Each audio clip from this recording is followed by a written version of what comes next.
ದೇಶದ ಬೆನ್ನೆಲುಬು ಅದೇ ರೈತನಿಗೆ ಸಿಲಿಕಾನ್ ಸಿಟಿ ಬೆಂಗಳೂರಿನ ಜಿಟಿ ಮಾಲ್ನಲ್ಲಿ ಅವಮಾನವಾಗಿತ್ತು. ನಿನ್ನೆ ಅವಮಾನವಾದಂತಹ ಜಾಗದಲ್ಲಿಯೇ ಸನ್ಮಾನ ಕೂಡ ಆಗಿತ್ತು. ಆದರೆ ಈಗ ಅದೇ ಜಿಟಿ ಮಾಲನ್ನು ಸ್ವಯಂ ಪ್ರೇರಿತವಾಗಿ 1 ವಾರಗಳ ಕಾಲ ಬಂದ್ ಮಾಡಲಿಕ್ಕೆ ನಿರ್ಧಾರವನ್ನು ಮಾಡಲಾಗಿದೆ. ಯಾಕಾಗಿ ಅಂಥದ್ದೇನಾಯಿತು? ಬನ್ನಿ ಅದನ್ನೇ ನೋಡ್ಕೊಂಡು ಬರೋಣ. ರೈತನಿಗೆ ಅಪಮಾನ ಮಾಡಿದ ಮಾಲ್ಗೆ ಬೀಗ. ಜಿಟಿ ಮಾಲ್ 1 ವಾರಗಳ ಕಾಲ ಕ್ಲೋಸ್. ಕಳೆದ ಭಾನುವಾರ ರೈತನಿಗೆ ಜಿಟಿ ಮಾಲ್ ಅವಮಾನ ಮಾಡಿತ್ತು. ಪಂಚೆ ತೊಟ್ಟಿದ್ದಾರೆ ಅಂತೇಳಿ ಪ್ರವೇಶ ನಿರಾಕರಣೆ ಮಾಡಿತ್ತು.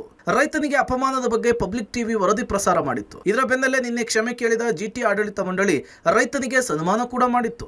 ಇದರ ಬೆನ್ನಲ್ಲೇ ಈ ಸುದ್ದಿ ಮತ್ತೆ ಸದ್ದು ಮಾಡುತ್ತಿದೆ. ಇವತ್ತು ವಿಧಾನಸಭೆಯಲ್ಲೂ ಕೂಡ ರೈತನಿಗೆ ಅಪಮಾನ ಮಾಡಿದ್ರ ಬಗ್ಗೆ ಪ್ರಸ್ತಾಪವಾಗಿದೆ. ಸ್ಪೀಕರ್ ಯುಟಿ ಖಾದರ್, ಪಂಚೆ ನಮ್ಮ ಸಂಸ್ಕೃತಿ, ರೈತನಿಗೆ ಅಪಮಾನ ಮಾಡಿದ್ದು ಯಾರೇ ಆದರೂ ಅವರ ವಿರುದ್ಧ ಮುಲಾಜಿಲ್ಲದೆ ಕ್ರಮ ಕೈಗೊಳ್ಳಬೇಕು ಅಂತ ಹೇಳಿದ್ರು. ಈ ವೇಳೆ ಮಾತನಾಡಿದ ನಗರಾಭಿವೃದ್ಧಿ ಸಚಿವ ಭೈರತಿ ಸುರೇಶ್ 1 ವಾರಗಳ ಕಾಲ ಕ್ಲೋಸ್ ಮಾಡ್ತೀವಿ ಅಂತ ಹೇಳಿ ಘೋಷಣೆ ಮಾಡಿಬಿಟ್ರು. ಅವರನ್ನು ನಿಲ್ಲಿಸಿ ಅಲ್ಲಿ ಒಳಗೆ ಎಂಟರ್ ಆಗಲಿಕ್ಕೆ ಬಿಡುವುದಿಲ್ಲ. ಇದನ್ನು ನಾವು ತೀವ್ರವಾಗಿ ಖಂಡಿಸಬೇಕು ಮತ್ತು ಕಠಿಣವಾದ ಕ್ರಮ ನಾವು ತಗೊಳ್ಬೇಕು. ಯಾವುದೇ ಮುಲಾಜಿಲ್ಲ. ಅವನು ಎಷ್ಟೇ ದೊಡ್ಡವನಿರಲಿ ಮಾಲ್ನವನು, ಅದು ನಮಗೆ ಸಂಬಂಧ ಅಲ್ಲ. ನಾವಿವತ್ತು ತೋರಿಸಬೇಕು ಅತ್ಯಂತ ದೊಡ್ಡ ಮಾಲ್ನ ಶ್ರೀಮಂತ ನಮಗೆ ಮುಖ್ಯ ಅಲ್ಲ. ಈ ರಾಜ್ಯದ ಜನಸಾಮಾನ್ಯರು ಮತ್ತು ಬಡವರು ಕಟ್ಟಕಡೆ ಜನರು ಯಾರು ಇದ್ದಾರೆ ಆ ಸ್ವಾಭಿಮಾನ ಬದುಕುವುದು ಅವ್ರು ನಮಗೆ ಇಂಪಾರ್ಟೆಂಟ್ ಅಂತ ಹೇಳಿ ಸರ್ಕಾರ ಕೂಡಿದ ನಿಟ್ಟಿನಲ್ಲಿ ಕ್ರಮವನ್ನು ಇವತ್ತು ತೆಗೊಳ್ಳುವಂಥ ಕೆಲಸ ನಾವೆಲ್ಲ ಇವತ್ತು ಮಾಡಬೇಕಂತ ಹೇಳಲಿಕ್ಕೆ ನಾನು ಇವತ್ತು ಬಯಸಿ ಈ ಒಂದು ಕಠಿಣ ಕ್ರಮ ಎಲ್ಲ ಮಾಲ್ಗಳಿಗೆ ಅದೊಂದು ಪಾಠ ಆಗಬೇಕು. ಸರ್ಕಾರಕ್ಕೆ ಅಧಿಕಾರ ಇದೆ ಅಧ್ಯಕ್ಷ, ಅವನಿಗೆ 7 ದಿವಸಗಳ ಕಾಲ ಅವನ ಮಾಲನ್ನ ಮುಚ್ಚಿಸುವಂಥದ್ದು ಕಾನೂನು ಪ್ರಕಾರ ಏನಿದೆ ಅವನಿಗೆ ಇಮಿಡಿಯೇಟ್ ಅವನ ಮೇಲೆ ಕ್ರಮ ತಗೊಂಡು ಮುಚ್ಚಿಸುವಂತ ಕೆಲಸ ಮಾಡ್ತೀವಿ. ಸ್ವಲ್ಪ ರೈತನಿಗೆ ಅಪಮಾನ ಮಾಡಿದವರಿಗೆ ಪಾಠ. ಸ್ವಯಂ ಪ್ರೇರಿತವಾಗಿ ಮಾಲ್ಗೆ ಹಾಕಿದ್ರು ಬೀಗ. ಇನ್ನು ಸರ್ಕಾರ ಘೋಷಣೆ ಮಾಡ್ತಾ ಇದ್ದಂತೆ ಸ್ಥಳಕ್ಕೆ ಬಿಬಿಎಂಪಿಯ ಅಧಿಕಾರಿಗಳು ಮಾಲ್ ಬಂದ್ ಮಾಡುವ ಬಗ್ಗೆ ಜಿಟಿ ಮಾಲ್ನ ಮಾಲೀಕರಿಗೆ ಹೇಳಿದ್ರು. ಇನ್ನು ಬಿಬಿಎಂಪಿ ನೋಟಿಸ್ ಕೊಡುವುದಕ್ಕೂ ಮುನ್ನವೇ ಮಾಲ್ ಮಾಲೀಕರು ಸ್ವಯಂ ಪ್ರೇರಿತವಾಗಿ ಬೀಗ ಹಾಕಿಸಿದ್ರು. ಮಾಲ್ನ ಒಳಗಡೆ ಇದ್ದ ಗ್ರಾಹಕರನ್ನ ಹೊರಗೆ ಕಳುಹಿಸಿ ಪ್ರವೇಶ ದ್ವಾರ ಸೇರಿದಂತೆ ಮಾಲ್ನ ಎಲ್ಲಾ ಗೇಟುಗಳನ್ನು ಕೂಡ ಕ್ಲೋಸ್ ಮಾಡಲಾಯಿತು. ಇದೇ ವಿಚಾರವಾಗಿ ಮಾಲ್ನ ಮಾಲೀಕರು ಸುದ್ದಿಗೋಷ್ಠಿ ನಡೆಸಿ ಸ್ಪಷ್ಟನೆ ಕೊಟ್ಟರು.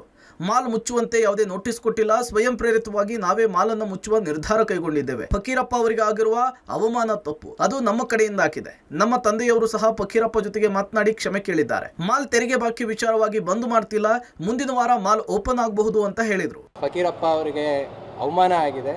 ಮಾಲ್ ಓನರ್ ಸೈಡಿಂದ ನಾನು ಮಾಲ್ ಓನರ್ ಆಗಿ ಕ್ಷಮೆ ಕೇಳ್ತಾ ಇದ್ದೀನಿ. ಫಕೀರಪ್ಪ ಅವರ ಹತ್ರ ನಮ್ಮ ತಂದೆಯವರು ಮಾತಾಡಿದ್ದಾರೆ, ಫೋನ್ ಕಾಲಲ್ಲಿ ಸಾರಿನೂ ಕೇಳಿದ್ದಾರೆ. ಸದ್ಯಕ್ಕೆ ಮಾಲ್ ಇವತ್ತಿಂದ ನೆಕ್ಸ್ಟ್ ಅಫಿಷಿಯಲ್ಸ್ ಹೇಳೋವರೆಗೂ ಕ್ಲೋಸ್ ಆಗಿರುತ್ತೆ. ಸೊ ತೆರಿಗೆ 1 ವರ್ಷದ್ದು ನಮ್ಮದು ಬಾಕಿ ಇದೆ. ನಮಗೆ ಅದು ಆ್ಯಕ್ಚುಲ್ ಇದಲ್ಲ, ಅಸೆಂಬ್ಲಿಲೆಲ್ಲ ಪಬ್ಲಿಷ್ ಆಗಿರೋದ್ರಿಂದ, ಅಸೆಂಬ್ಲಿ ಬಂದಿರೋದ್ರಿಂದ ಅದಕ್ಕೆ ನಾವೇ ಸ್ವಯಂ ಪ್ರೇರಿತವಾಗಿ ಮಾಲ್ನ ಕ್ಲೋಸ್ ಮಾಡ್ತಾ ಇದ್ದೀವಿ.